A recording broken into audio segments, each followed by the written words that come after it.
আচার করবো। আমটাকে আমি কুড়িয়ে নিয়েছি, আমগুলো রং হয়ে গেছে, কাঁচা নেই ভালো। মশলাটা ভেজে গুঁড়ো করে নেবো। আর এখানে চিনি রেখেছি, এই যে চিনিটা এর মধ্যে দিয়ে মাখিয়ে নেব। ধনে দিলাম, ধনে আছে, পাঁচফোড়ন আছে, মেথি আছে, জিরে আছে, শুকনো লঙ্কা আছে, শস্য আছে, কালো শস্য।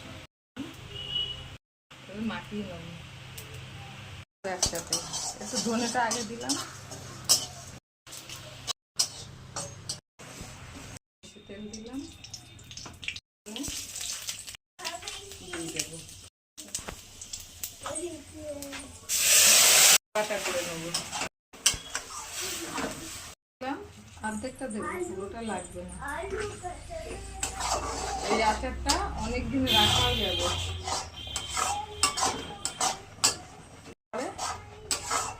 মিষ্টি আচার এটা, আমটা কুড়িয়ে নিয়েছিলাম। আর একটু ভিনিগার দিচ্ছি, ভিনিগারটা দিলে সারা বছর থাকবে। আমাদের অবশ্য থাকবে না সারা বছর, কয়দিনই শেষ হয়ে যাবে।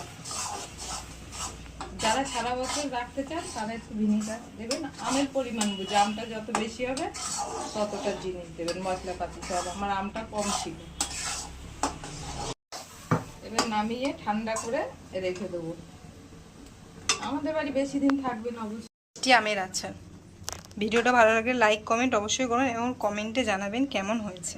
এভাবে করলে করতে দিয়েছি, ঠান্ডা হলে তুলে রাখবো বয়ামের মধ্যে। আর সারা বছর রাখতে চাইলে ভিনিগারটা দেবেনি।